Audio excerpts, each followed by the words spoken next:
सलोनी दीवानी हो गई, शाम सलोनी सूरत की दीवानी हो गई, शाम सलोनी सूरत की दीवानी हो गई, शाम सलोनी सूरत की दीवानी हो गई। मैं कैसे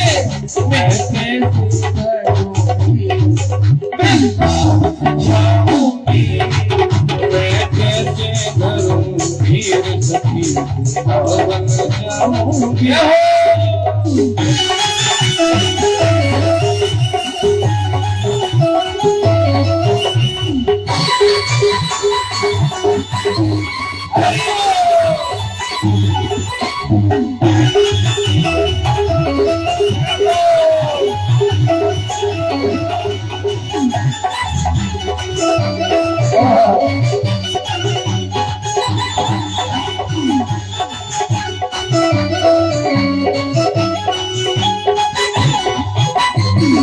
छोड़ दिया मैंने भोजन पानी शाम की याद में, छोड़ दिया मैंने भोजन पानी शाम की याद में, छोड़ दिया मैंने भोजन पानी शाम की याद में, छोड़ दिया मैंने भोजन पानी शाम की याद में।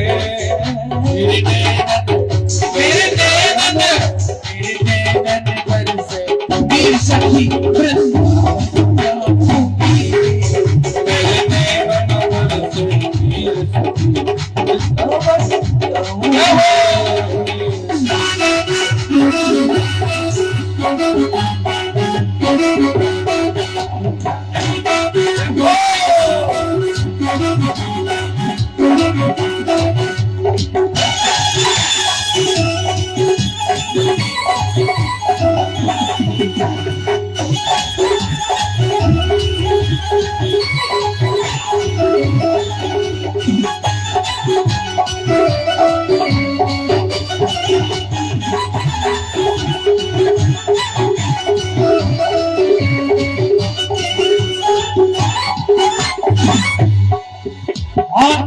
दुनिया के रिश्ते नाते सभी तोड़ दिए,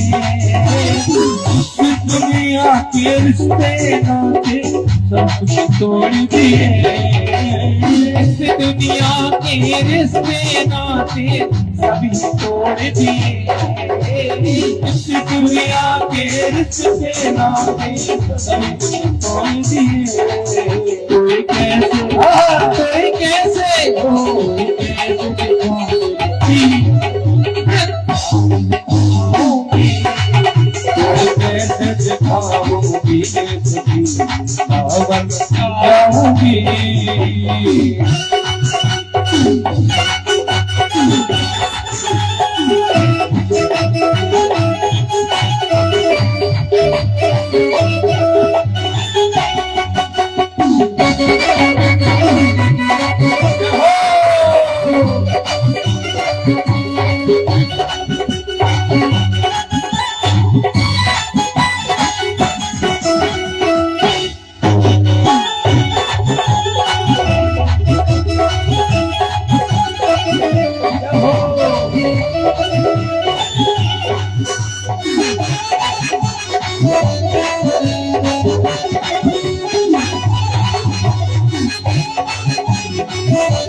लड़े गिरधर से मैं तो पागल हो गई, लड़े गिरधर से मैं पागल हो गई, नैन लड़ी गिरधर से मैं तो पागल हो गई, नैन लड़ेगी घर से मैं तो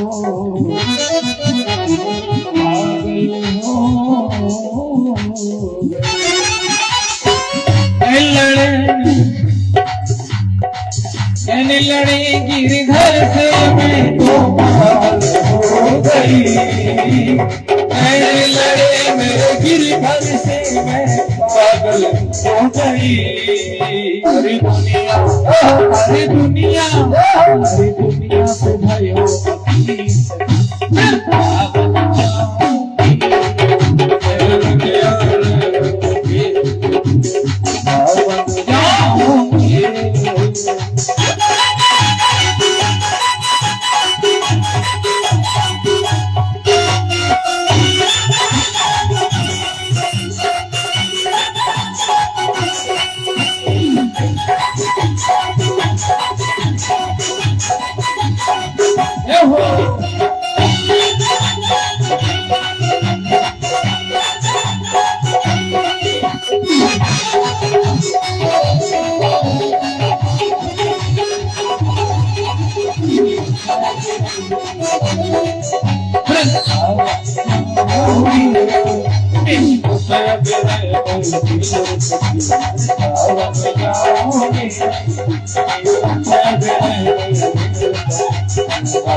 बोलो वृंदावन धाम की जय। ऐसा है वृंदावन जिसके कण कण में श्यामा श्याम की गूंज रहती है। तो वृंदावन जरूर जाना। जो गए हो वो ठीक है, बार बार जाते रहना, और जो नहीं गए हैं तो एक बार जरूर जाना। अब हम लोग आज की कथा का जो अंतिम प्रसंग है उसकी तरफ बढ़ रहे हैं। करदम देवहूति संवाद। जैसे लोग कहते हैं कि सब तीर्थ बार बार और गंगा सागर एक बार, ऐसे ही भागवत में जो कपिल देवहूति संवाद है गंगा सागर की यात्रा है। मनु महाराज के 2 बेटा थे, 3 पुत्री थी। पुत्रियों के नाम है आकुति, देवहूति, प्रसूति, और पुत्रों के नाम है उत्तानपाद और प्रियव्रत। तो हम पहले इनकी पुत्रियों की कथा सुनते हैं। देवहूति महारानी जी जो हैं एक करदम की पत्नी बनी। जो ब्रह्मा जी की छाया से प्रकट हुए उनकी पत्नी बनी देवहूति महारानी। करदम जी ने 10,000 वर्ष तक तपस्या की। मन में आया लोग विवाह करते हैं, हम भी विवाह करें। भगवान प्रकट हो गए। कहो महाराज क्या चाहिए? बोले कुछ नहीं। बोले कुछ तो तुमने भजन किया तब किया है। अब भगवान प्रकट हो गए तो इनको संकोच हुआ कि लोग इन्हें भजन किया विवाह के लिए। भगवान बोले विवाह करो तुम, क्योंकि भगवान चाहते हैं कि भगवान का जो भक्त है वो गृहस्थ आश्रम में जाए। क्योंकि बड़े बड़े महात्मा जो संसार में हैं वो जो होंगे वो कोई आसमान से नहीं टपकते हैं, किसी न किसी माँ के घर में आते हैं। आकाश में बड़े बड़े सिद्ध कोटि के महापुरुष एक एक घर को ढूंढते हैं। जिस घर में गाय देसी गाय बंधी हो, जिस घर में तुलसी का बिरवा लगा हो, जिस घर में रोज कीर्तन कथा होती हो, और दोनों पति पत्नी चरित्रवान हो, उसके कोख से, उसके गर्भ से हम जन्म लें। तो भगवान चाहते हैं कि भजन करने वाले का भी विवाह हो, क्योंकि उसके द्वारा जो संतान होगी वो समाज को दिशा दे सकती है, समाज का कल्याण कर सकती है। करदम जी बोले ठीक है आपकी इच्छा तो विवाह कर लेंगे, लेकिन वचन देना होगा, आपको बेटा बन के आना पड़ेगा। भगवान ने वचन दिया हम बेटा बन के आएंगे।